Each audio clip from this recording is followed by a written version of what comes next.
La population mondiale est en constante augmentation. À l'heure actuelle, elle augmente chaque année de 80 millions d'habitants.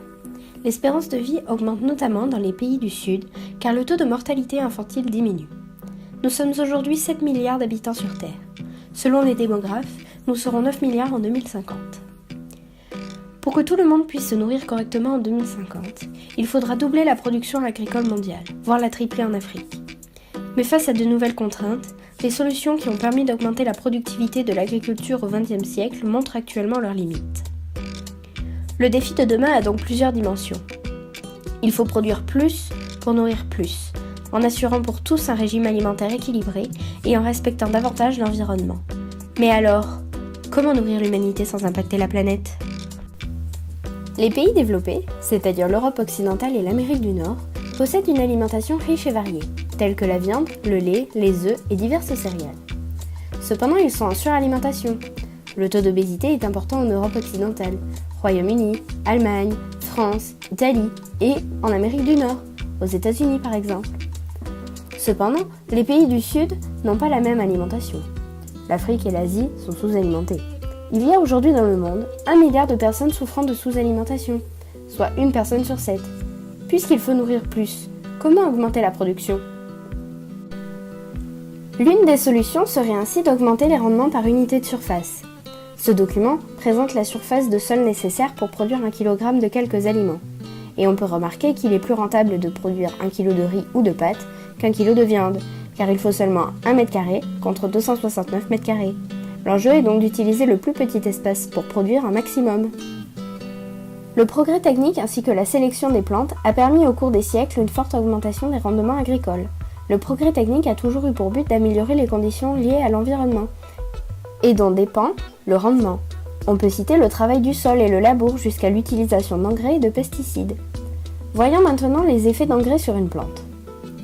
Les plantes ont besoin d'eau, d'oxygène, de lumière et d'un sol en bonne santé, mais elles ont aussi besoin de nutriments indispensables à leur croissance et développement. Ces principaux éléments sont l'azote, le phosphore et le potassium. Le phosphore est un élément essentiel à toute forme de vie. Il représente 1/4 des nutriments consommés par la planète, agissant au niveau de toutes les cellules comme constituant principal des membranes cellulaires et comme source d'énergie. Cela permet le développement des racines et la croissance de la plante. Le potassium favorise la croissance de la plante et renforce la rigidité de la tige, participe au transport des nutriments et joue un rôle actif dans la résistance aux maladies. L'azote, quant à lui, est un constituant essentiel de la chlorophylle, indispensable à la photosynthèse et au développement végétatif de la plante. Un accroissement de la production sera nécessaire d'ici là pour satisfaire la demande en denrées alimentaires. Les engrais constituent donc un prérequis indispensable pour traiter les rendements agricoles d'ici 2050. On pourrait aussi augmenter les surfaces cultivées avec des types d'agriculture comme l'agriculture productiviste, mécanisation de l'agriculture, usage d'intrants comme des insecticides, des pesticides et des OGM. Et d'ailleurs, qu'est-ce qu'un OGM ? C'est un organisme génétiquement modifié. Ceux-là ont été modifiés au niveau de leur matériel génétique afin de leur apporter de nouvelles caractéristiques. Par exemple, le maïs est de plus en plus modifié génétiquement afin qu'il puisse résister aux insectes ravageurs et aussi contre les insecticides. Une autre solution consiste à irriguer des surfaces désertiques pour les rendre fertiles.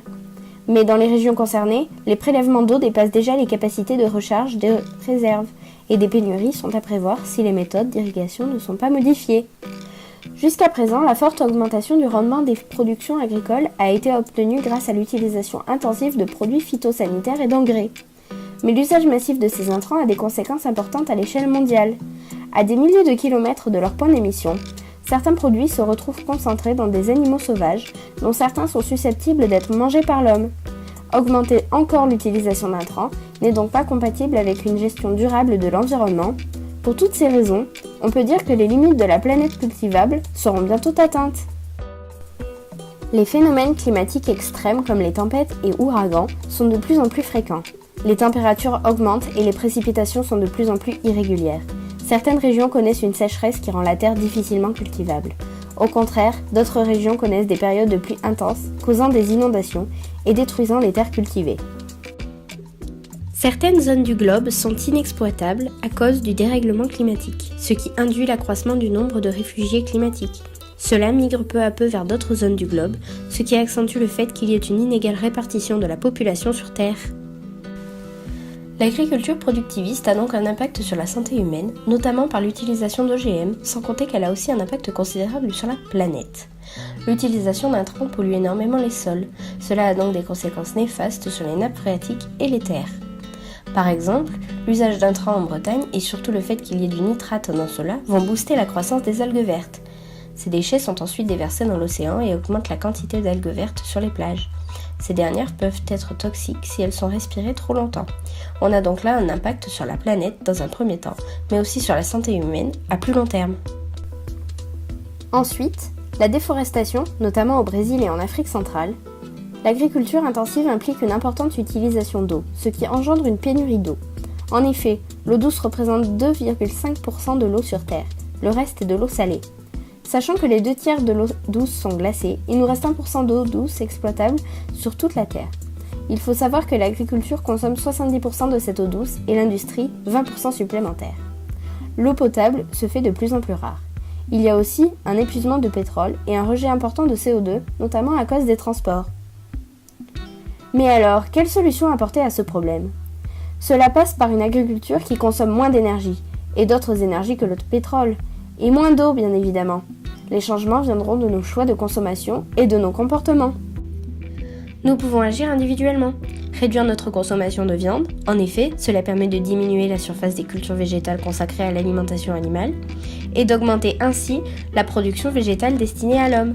En outre, la diminution de la consommation de viande par les pays développés pourrait permettre dans un premier temps à des pays en développement d'accéder à la consommation de cet aliment.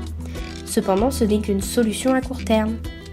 On peut également limiter le transport d'aliments, donc réduire la pollution, mais aussi pour privilégier les aliments frais de notre jardin. Il faut également prendre en considération que consommer des aliments qui ont peu de transport nous dit qu'ils ont moins été soumis à des modifications génétiques ou encore dû subir beaucoup moins de traitements chimiques, comme des conservateurs par exemple. Nous pouvons favoriser la culture vivrière. L'agriculture vivrière est une agriculture essentiellement tournée vers l'autoconsommation et l'économie de subsistance. La production n'est destinée ni à l'industrie agroalimentaire ni à l'exportation. Elle est donc en grande partie autoconsommée par les paysans et la population locale. Cette forme d'agriculture demeure d'une importance capitale dans les pays du Sud, ce qui rentre dans le cadre du développement durable. Les prévisions indiquent qu'il semble possible de nourrir 9 milliards d'humains en 2050.